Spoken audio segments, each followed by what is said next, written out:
Welcome, everyone. You're listening to Structure Talk, a Structure Tech presentation. My name is Bill Ulrich, alongside Tessa Murray and Ruben Saltzman. As always, your three-legged stool coming to you from the Northland, talking all things houses, home inspections, and anything else that's rattling around in our brain. Yes, well, welcome to today's episode. We have a former client of Structure Tech on the episode today. We're going to call this person Alex. And we're not going to reveal any other identifying information about Alex. But Alex used Structure Tech in the past year on a purchase of a home. And this house was a nice house. It's inside the urban core. So I'm very, very proud of Alex for staying strong and avoiding the temptation to move outside the loop into these, supersized houses. So, what kind of person would do that? You. Oh yeah. Yeah, exactly. And your sister who's abandoning the core for a cornfield in drywall. 8 minutes away from me. Yes. Go on. Yes, yes. Yep. Okay. We digress. We wanted to pick Alex's brain. Okay. We want to know, and what I said is we want to explore the home inspection digestion process, because Alex has an experience that he's going to relate very quickly here about an experience he had after he moved into the house. And so without further ado, Alex, why don't you go ahead and just, do your introduction, however you want to do it. And then maybe tell us the story that came up after you moved in, and which led you to Structure Talk, which led you to reaching out to us, which led to this conversation. My name is Alex. I work for a corporate job for a large e-commerce furniture company. Relevant for today's conversation, before I bought a house about a year ago, I knew nothing about construction, nothing about building science. Also relevant, I was raised by two parents who grew up in New York City. When there were issues in their apartments growing up, you call the super, they come fix it. I grew up in a suburban house, and that wasn't the way that I was brought up, but we would call tradespeople to come in. There was very little that we fixed around the house. It's a very loving house, but not many things we were fixing. And then my entire adult life, up to about a year ago, I was renting apartments. So similar situation to the environment that my parents grew up in, where there's something wrong with the apartment, there is a maintenance person that I can call and they come fix it. So as I neared purchase of this house, I knew nothing about what I should be looking for in a house. I knew nothing about home inspections. And ultimately, very happy that I found Structure Tech. So really looking forward to telling you about my story. Cool. Well, you worked with George. So maybe just give us the background on what the home inspection process was like for you. And then we'll get to the real meat of the experience. Yeah, so I can tell you about the purchase process. We were very lucky that we were the only people that put an offer on this house. So I've heard the real estate agents come on your show before and they say, oh my gosh, 13 competing offers, like people had to waive inspections. Luckily, that was not our situation, only offer. With our real estate agent, I actually looked it up before the show, like what was her email to me with the recommended home inspection company? And she said, I won't use the real name. I recommend using a company called ABC Home Inspection Company. They're located in St. Paul, and I've worked with them many times on other properties. And I got that email, and I remember thinking like, well, you didn't say what your experience was like with them. Like you've worked with them before. Are they good? Do they provide good insights? Are they providing good reports? Is it a good price? And I went online and looked at the reviews, and there were mixed reviews, like, maybe 10 online reviews, some 5, some 1s, and it averages out in between. And that kind of raised red flags, which I started to look at, like, what are the reputable home inspection companies in the Twin Cities area? And that brought me to Structure Tech. Like, I think you all are very aware of your online presence and how many positive reviews you have, but you had over 10x the number of reviews that this other company had, and just a much higher average. So finding you guys was very easy. And then from there, actually calling you guys up, looking on the website, that whole process to actually schedule George to come out was also very seamless and very easy. One other quick note about this, like for the home inspectors that listen to this podcast, like that have mixed reviews, people like me are reviewing websites, and you could have a really bad experience with just the communication, and you never even enter into a contract with the company. And now you have this 1-star review, even though you didn't have your services. You could be the best home inspector in the world. I think that just kind of reinforces how important every stage of the process is. The website to scheduling, even before the person comes out, the report, et cetera, every part is important to build your online brand. Thanks for that feedback, Alex. I will also say, Ruben, I saw on the website that there was a podcast and a blog, and I remember thinking, why do they have this? Like, what could they possibly be talking about? Like, you look at the foundation of the house. If it looks good, you move on. What is the blog post? And obviously, Right. I've changed my tune quite a bit since I learned about what you guys blog about and podcast about. But I just thought that was funny looking at the website for the first time as an outsider and having no idea what you guys could be talking about. Sure. So is it safe to say we've turned you into a house nerd? Oh, absolutely. This is like my number one hobby right now. That's awesome. Okay, so you get in this beast and you're setting down, getting ready to own for the next 20 years. What were you beginning to experience? What issues were you beginning to experience? And how did you approach trying to solve some of these issues? Okay, so you're talking about post-purchase. What are some of the Correct. issues I've had with the house? Yeah, so we moved in the winter time, and as you guys know, it's quite dry in Minnesota. And I won't go straight to the issue, but basically it was very dry in our house. Is this Yeah. this is an older house, right? I think. Yeah. Okay. So Okay. house was built in 1925, but very recently renovated. So it's dry in the house. We put in portable humidifiers in the kids' room so that they could breathe at night. Like I'm putting like Aquaphor on my hands. It's just so dry.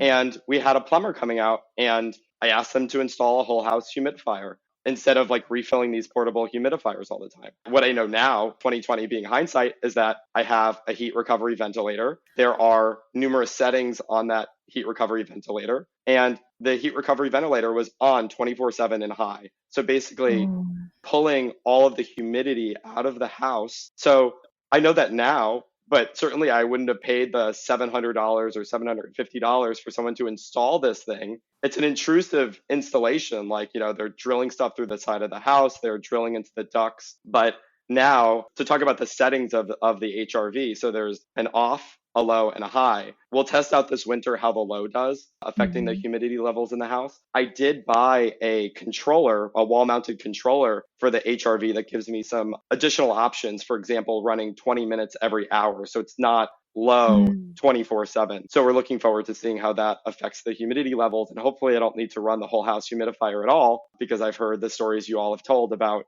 what happens with humidity in houses and mold, et cetera.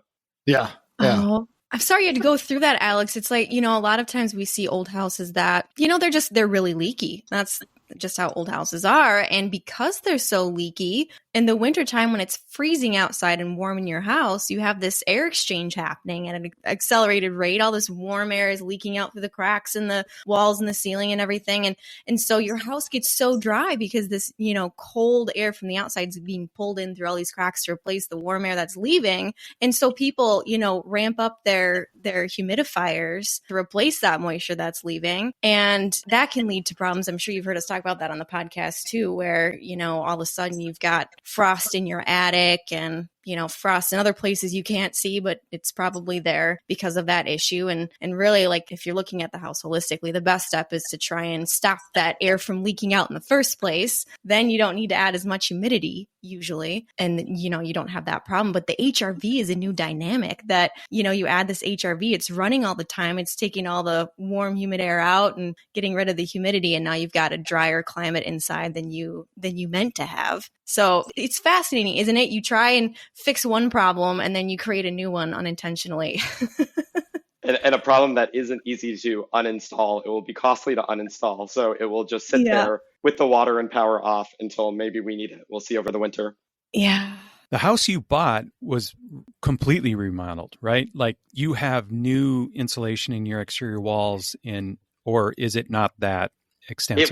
It was mostly remodeled. So you can still see some of the original joists if you are in the basement in some of the unfinished spaces, but otherwise all the interior rooms have drywall. So walls replaced, new plumbing, new electrical, and then presumably new insulation. Obviously, we haven't opened up any of the exterior walls, but in terms of comfort, it seems reasonably insulated. Although one of the things that George did pick up in the inspection is that the insulation in the attic was depressed, like basically like people had stepped on it and it no longer had the R value that George thought that we needed. So we have contracted with an insulation company to bring that up to R50, but companies are backlogged. We signed the contract with them back in June and we're hoping to have them installed in November. So got to act early with this stuff. Wow. Wow. Yeah, Oh my that's quite the gosh. backlog. Doing any air sealing for you? They'll seal all the bypasses. I could pull up the invoice sheet that they gave me. They're also switching out the ceiling fan ductwork to something a little bit more rigid. They seem like a really reputable company, and they had a long list of things that they're doing for a fairly reasonable price. That's That's great. Yeah. So just to clarify, the ceiling fan ductwork, or what was it like? What are you talking about there? Oh, sorry, I meant ceiling fan. Like sorry, like Bathroom exhaust bathroom fan? exhaust fan. Yes. Oh, Bathroom exhaust sure. fan. Yep. Perfect. Yep. Okay. So what was the experience like for you?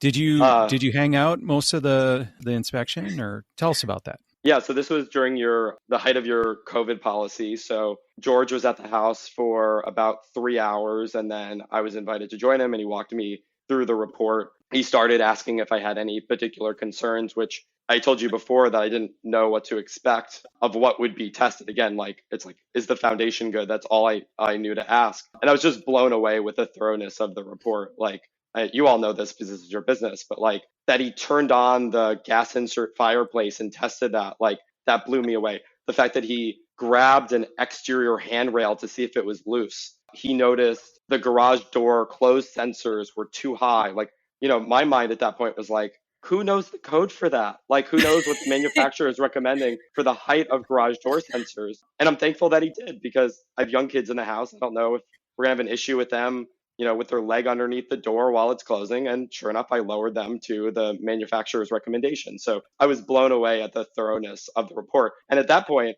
I didn't even know what else he had done that wasn't in the report, like testing GFCIs or using the thermal camera. So there was more that he'd even done, and I was still blown away. It's just the stuff we take for granted. Like, of course, that's what we do. But I should say at this point, I am not being compensated by Structure Tech at all for this. If anyone knows Ruben, like, checks in the mail. No, I wouldn't accept the money. It is. Yeah, we're inside our fishbowl a lot of times. And, when you do this day after day, you just, all these data points you're collecting while you're in site and things you're testing and things you're looking at, it just becomes, you almost do it mindlessly. And so to hear from someone who doesn't look at all of those aspects of the house on a regular basis, just to hear you say that feels really nice. Alex, was the process of buying a house intense for you? Was it stressful? Because I'm hearing your story about, this device that was running all the time, but I've seen George do his shtick, and he is usually educating as he goes, and hey, this box right here, this is a really important thing, and it does this, and here's how it runs. So was that something that you guys covered, and it was just, there was so much information being shoved your way during this process, not just the home inspection, just the entire process, that some of those details maybe were, you picked up on them, but you almost immediately forgot them? Yeah, I remember. So George did tell me about, I think he called it an air-to-air exchanger. And I remember him telling me about that when he was doing the readout. And I remember him saying, your house is equipped with, and I was like, what does that mean? Like, not equipped, but like, is it optional? Like, I didn't understand, like, why would someone put this in the house? Now I know the answer to that. But I remember him telling me about what air-to-air exchanging is. But I don't think we went over like the individual settings of middle means off and left means low and right means high, and how will affect your humidity levels. It was in the report, at least that the house was equipped with an HRV. But again, I don't think it went into the details. Yeah. Did you refer back to the report? I mean, one of the things we joke about, in not a real good way, is that we do a lot of home inspections where people don't read the report. Feels like awkward, but Yeah, I mean, I view that as my checklist of things to address with the house for various reasons: for improving durability, for saving me money down the road, for safety, for environmental safety, physical safety, etc. So I'm not quite through everything on the list, but I've made a dent on the most impactful things just in the first year. I mean, like, as little as throw away the tarp that's covering the air conditioning unit during the winter, like, replace it with plywood, put a couple bricks on it. I'm following the Structure Tech guidance there. So small things like that, where I can just, at the home improvement store, spend $15 and get all the supplies, to larger things like a $4,000 insulation install.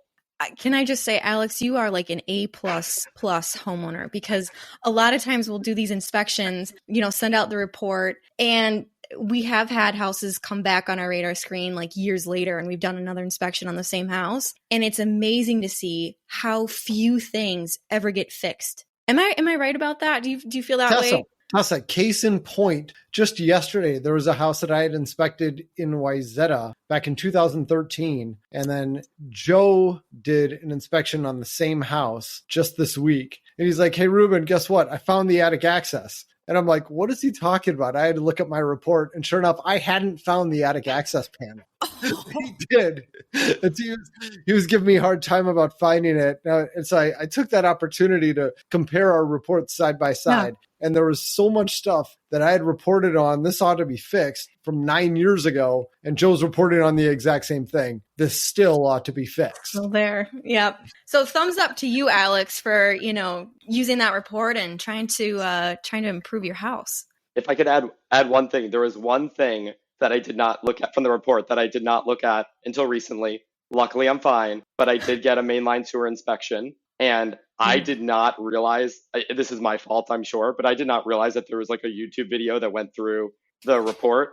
Everything's fine with the mainline sewer, but if there was, I would have known until months after closing. So, and I know those are expensive fixes. So I just had your friends come out from Minnesota Drain Busters, and they said everything looks good. And I'd even signed up for a cleaning because there were some tree roots at the time of the inspection. And just like 2 weeks ago, they're like, there's not enough to clean. We're not going to charge you for that. We'll just do the inspection. So wow. Good people over at Minnesota Drain Busters. Yeah. Yeah. Good guys. Do you have large trees in your front yard? We have a couple trees. Are you asking, like, are they within striking distance of the structure? Well, not of the structure. It's the sewer line. And got it. Do you remember what... you've had a lot of upgrades to your house.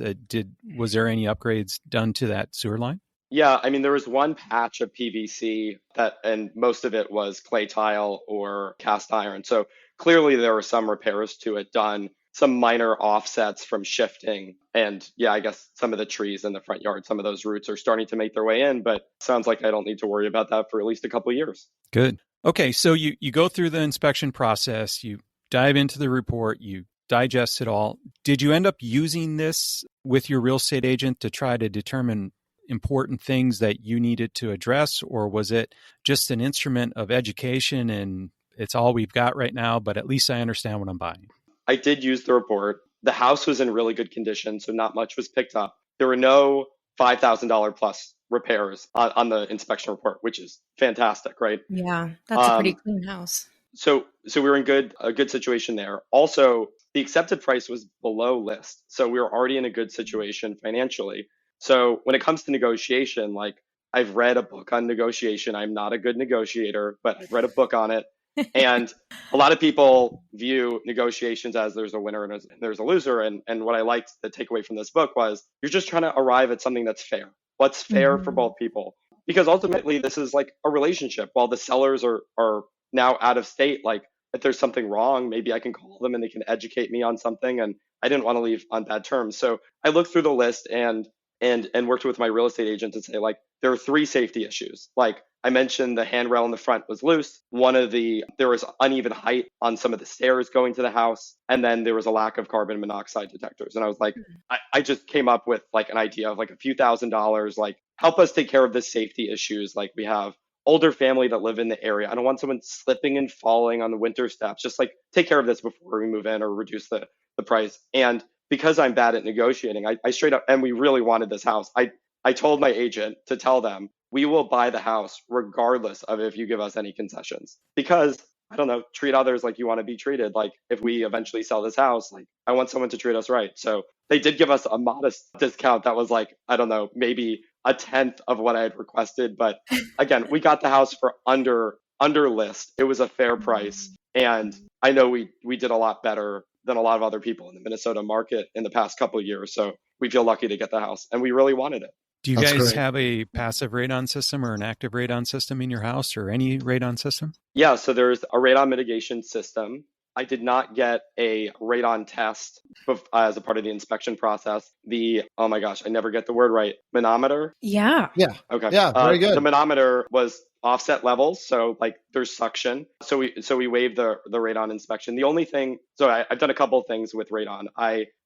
Is it Jesse from American Radon? I had him come out to install just a radon alarm, because like the manometer is like way buried back in our mechanical room. Like I'm never looking at that thing. So just to be alerted if there's a lack of suction from that thing. And luckily it hasn't gone off yet. And the fan is, older at this point. I think, what is the useful life for a radon mitigation fan? You're going to love me saying this, but it depends, doesn't it? Like on how much pressure is going through the fan, like how many suction points, and but maybe 10 years plus or minus. Okay. So it's approaching end of life. So it's nice to have the alarm. The other thing that I've done is I did buy a digital radon sensor, so I can kind of move that around the basement and get a reading. Even if the accuracy is like plus or minus 10%, I see that it's pretty close to outside levels. It's usually 0.4, is it picocuries? So like really low radon levels in the basement, except for in a unfinished like storage room in the basement. The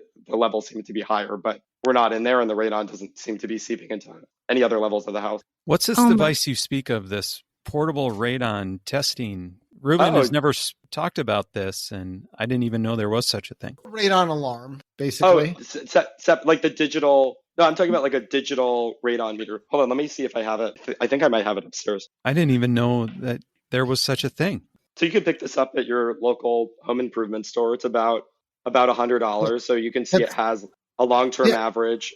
Sorry, go ahead, Ruben. It's made by the same company that we get our radon testing equipment from, Air Things. And this is their home version of it. Air Things. Yeah.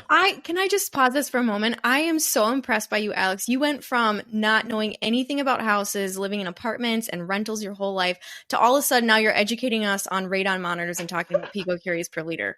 Like, whoa. And that's all. You bought your house, what was it, January of 2022? Just like 10 months ago? You've just learned all of this house lingo in the last year. I'm just blown away. Well, thank you. It's been an interesting journey, and obviously one that I'm passionate about. One of the reasons I reached out to you and suggested we do this show. I would love to hear from you, if there's any advice you'd give to anyone that's in your shoes, going through this process, any helpful information that you wish you would have had before you bought this house that you've learned now. Yeah, maybe I'll break this down into 3 different categories. One is, oh my gosh, get a home inspection. Obviously, I'm preaching to the choir. You guys work for a home inspection company. But for anyone listening, go back to the conversations, the Structure Talk podcast recordings with real estate agents where they talk about interesting ways to negotiate so that you can do some type of home inspection, whether it's the walkthrough consultation or saying, we're not going to negotiate for anything less than $2,000. Number one, get a home inspection. There are issues that you guys have talked about that are $100,000 issues. Who has that money just to spend because you didn't do a moisture test or something? I feel badly for anyone stuck with the bill for those types of issues if they didn't get an inspection. Number 2, learn about the ways that the systems in your house work and find a way to make maintaining them enjoyable. Maybe I'm different, but I've enjoyed maintaining the refrigerator and removing the dust from the coils because I know that is saving me money long term. Find ways to enjoy home maintenance, or you've had the people from Cura come on, hire them and they'll just do it for you and you can pay them to do all that work for you. But see if you can find a way to enjoy the housework and home improvement problems. And lastly, as you're buying, consider the things that you can't see, right? You're coming in and you can see, it has a open concept, it has nice cabinets, and a lot of people over-index on that. Oh my gosh, there's so many things behind the scenes that can be really dangerous or really expensive to fix that I've learned about, lead service line that delivers your water, lead paint, which we've had to deal with on the porch. I mentioned there's drywall in the interior, front porch covered in lead, not disclosed. Didn't know about it. So we're dealing with the encapsulation now. Radon gas, carbon monoxide, all these things you can't see. And I haven't even completed the list. I mean, you've talked about backdrafting, gas combustion appliances. There's just so many things you can't see. Get that stuff sorted out. Either walk away from the house if it's dangerous, or try to negotiate that because you don't want to be fixing all those things when you're in the house. I mentioned that there's a 5-month backlog in getting insulation. What about fixing your water heater or furnace? So my third piece of advice is think about the things that you can't see. Great advice. I've got a new issue that cropped up at my place. Maybe I'll ask you, house nerds, what's going on here. But late this fall, we had some really moist days, and I'm getting a lot of condensation that's developing on the outside of my ductwork right above my furnace around the A-coil, right? And I've never noticed that before, but it was like enough that it would leak down the side of the furnace and leak onto the floor. I thought there was like a condensation clog in the drain line and it was backing up, but actually what it was, it's just leaking down the side of my furnace. So Ruben, what in your experience is happening suddenly at my house that didn't happen before? I'm stumped. I don't know. I mean, my only guess is that you've got a problem with low refrigerant and something is icing up and it's getting way too cold right at that one spot, or you've got a restriction in airflow, making it way too cold at that one spot. That's the only thing I can guess. Have you done a temperature differential measurement, Bill, to see what temperature the air is going in and leaving, to see if it's within that kind of acceptable range or if it's cooling too much? I have not, just simply because we're kind of in colder season now, and I'm not sure delta temps without a real measure of strong, like a high level of humidity outside. Like, if this thing isn't truly working, is it really telling you all that much? Well, if it's a high differential, even with the cool temps outside, it indicates a problem. Okay. Yeah. So I haven't done any further testing on it. You know, we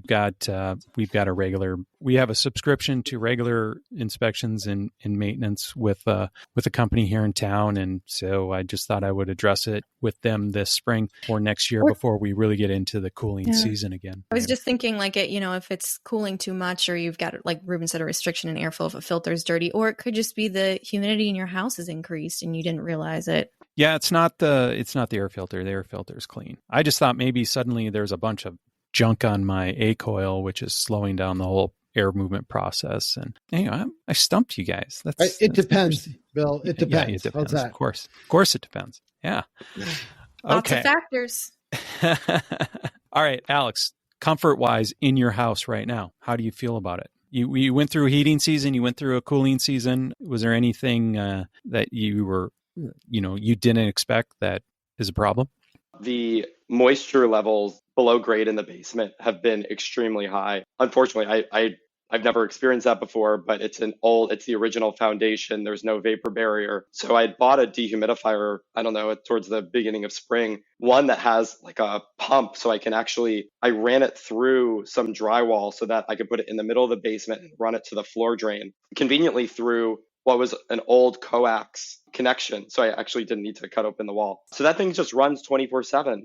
And it's crazy how much water it pulls out. I don't know if it's the tank that's 50 pints or if it's like it could do 50 pints in a day, but it basically is like pulling out that water. And even so, like with that thing running 24/7, the humidity is still around like 30% downstairs. Before I started running it, you could feel the moisture if you touched the carpet. So, and one of the mistakes I made was, before this, I didn't get to the backlog of Structure Talk podcast to talk about this. When you had, I guess it was Vicky on from, is it Minnesota mold? Yeah. I think. Yeah. So she talked about the top place for mold in Minnesota is in basement carpets. And of course, I had already gotten mine recarpeted. So we'll keep that for as long as it's not moldy. Hopefully we're doing the preventative stuff with the dehumidifier, but I had no idea that we had to take such effort to keep that as like a comfortable and safe place to be. Building scientist Tessa, what is the normal relative humidity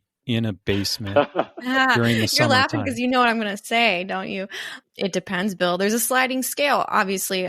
But I mean, I would say if it gets over 50%, that's too high. Typically anywhere between like 30 to 40 is kind of average. Obviously the drier, the better though. And, when it gets really cold outside, I mean, the recommended, relative humidity could get down to like 20%. Just depends on how cold it is. That's main floor. I mean, you go into a hole in the ground. It's got to be 70% on a regular basis, just without, even if you're working on it. No, that would be, your walls would be dripping with water.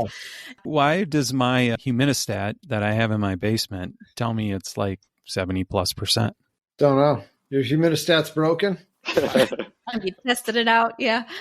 So is it too late to add a vapor barrier if I'm going to, is it possible to pull up the carpet, lay out some poly or Tyvek or whatever, and then I don't know, like pour some like self-leveling concrete over that and then put flooring on top of that. I realize now you're like, creating maybe like 2 or 3 fewer inches of headroom, but like, would that work if I added a vapor barrier retroactively?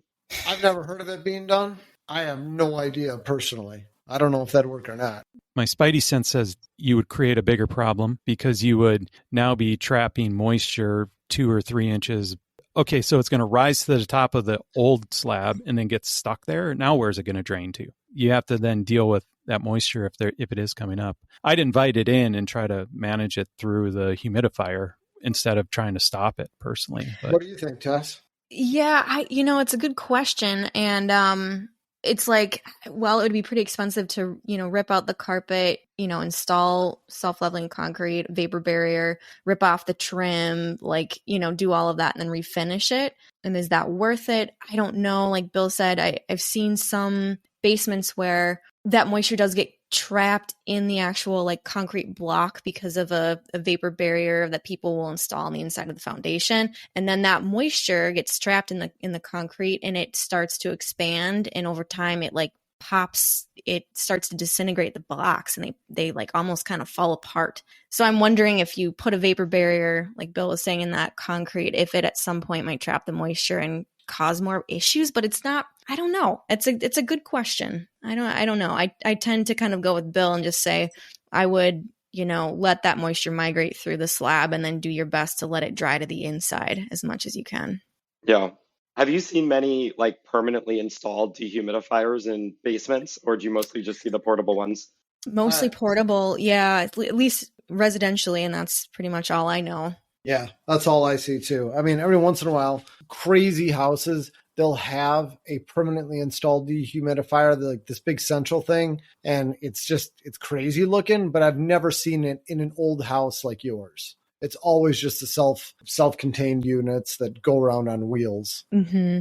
Well, you do have one of sorts. The radon mitigation system is in and of itself a dehumidifier. It will help. That's not the job. It's an unintentional dehumidifier. Yeah. How is the grading around your house, Alex? Is it pretty good? And you've got, gutters and downspouts and all of that? Yeah. So good gutters, gutter guards, and very few trees around where the roof is. So like they're not getting clogged. I guess typical to the area, everything drains to the front and just like not really well designed because there are 2 downspouts. One leads to a garden drain, which freezes over the winter. So I have to figure out how to put an air gap in that. That's one of the things from the report that I have not addressed. The other one just like kind of dead ends at a sidewalk, like a sidewalk on our property. So I have to figure out if I want to get some skates, like break up the concrete and then like run something underground. Or I saw this video online of someone taking PVC piping, cutting a sharp tip on it, and then using a sledgehammer to like basically create your drainage line. And it acts as almost like a hypodermic needle to cut through the soil. So I could go under the concrete of the sidewalk, but maybe things beyond my skill level. You never know at the rate that you're learning, Alex. Next summer, you'll see me with a sledgehammer. Yeah.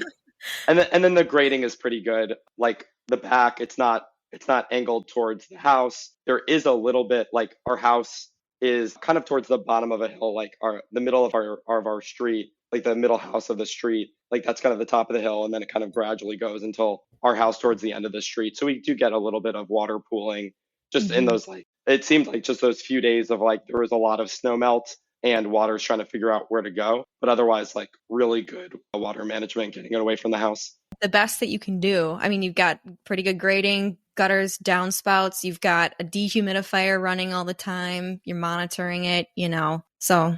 You can't fight the soil that's there. In most of the area that you're speaking of is very heavy soil and just is what it is. And you've got a really porous foundation because it's an old house. Probably, is it like a limestone or a... No, actually, block. I don't know. Are you able to pull up my my inspection report and tell me? Take a look. That's got to be concrete block. I would bet my left index finger on that one. So. What is there, like 6 houses left? I know the neighborhood. There isn't a lot of stacked stone foundations in that. Yeah, it looks area. like it is Just too a new. concrete block. At least the pictures of the inside of the foundation, there's some efflorescence and it looks like it's concrete block. Yeah. I'm glad to hear that Bill can keep his finger. That was pretty worried about that. It was close. It was close.